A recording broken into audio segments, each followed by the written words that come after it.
Hey friends, so I was decluttering the other day, going through my cookbooks, seeing which ones I don't really use and could get rid of, because we all have cookbooks that we've never used or have used once and then just went on to what we found on Pinterest anyways.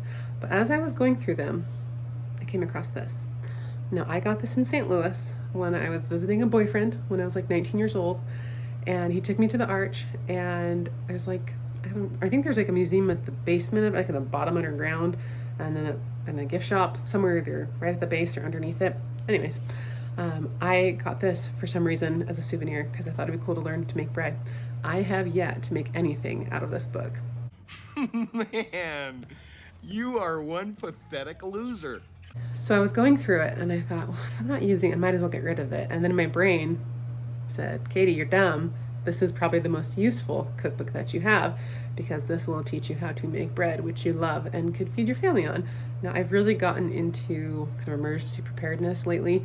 It's kind of something I grew up with, though my parents weren't like super great at it. It was still like instilled in us to be prepared, have like a food storage thing. So as a grown up now and with my own family, I'm really working to have a good food stockpile. And COVID has just really exacerbated that. And like everybody's into it now because we should have been the whole time. But I was looking at this with new eyes and thought, I really need to learn better how to make bread without my bread machine because I love my bread maker. And there are a ton of awesome looking recipes in here and that don't look hard, just take a little time. So the first half is all yeast breads and the second half is all quick breads. So let's take a quick look. Like I said, it starts with the yeast breads. I think I'm gonna try this one next week, this oatmeal bread. That sounds good. But it has several different kinds.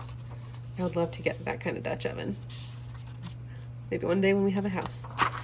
But yeah, pumpkin yeast bread. I've still got a bunch of pumpkin from last fall that I didn't use. I do like the history that they give at the tops, which is pretty cool.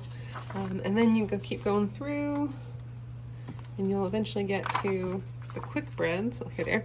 I'm gonna make this one today, this whole wheat zucchini bread. I've got some zucchini I need to use up, and that seems like a fun way to do it. Try something new.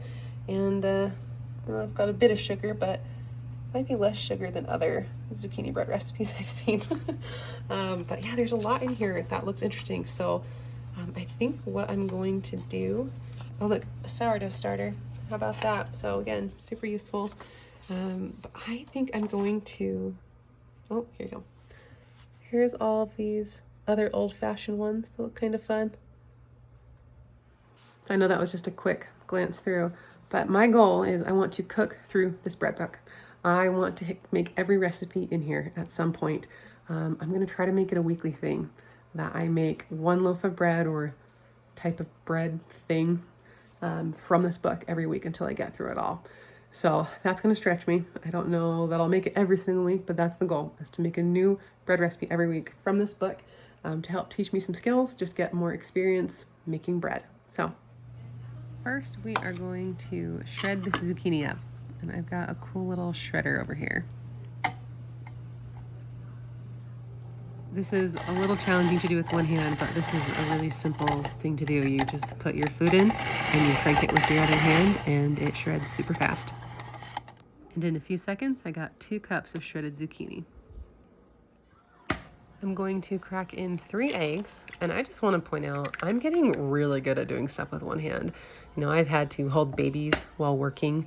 Now I'm holding a camera while doing stuff with one hand, and I'm just like really impressed with my skills, especially these egg cracking skills with one hand. Also, my girls are watching Barbie in the background. And I'm going to add in 1 cup of vegetable oil.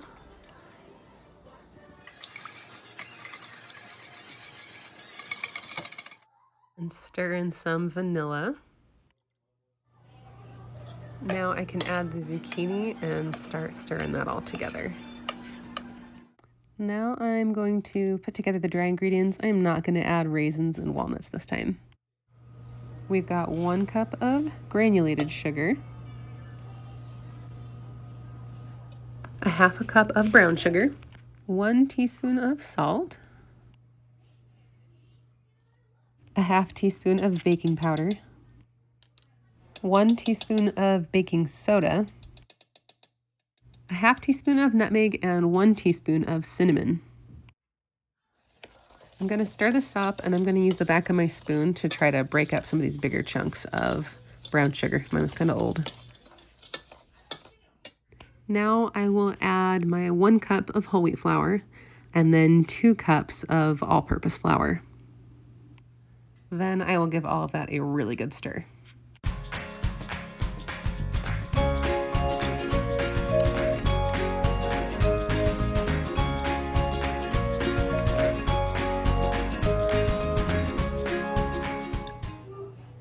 Now I can start adding the dry ingredients into the wet ingredients, and I can start stirring it together, or fold it in, if you will.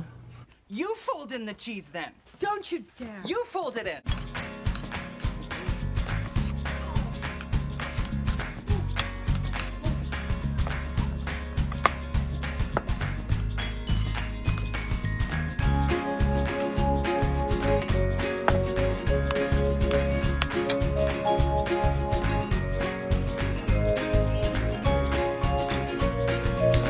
Delicious batter.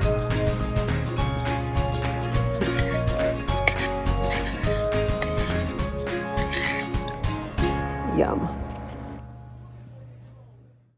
This bread made my house smell amazing, and it's actually a lot thicker than I thought it was going to be. It filled up the pan more.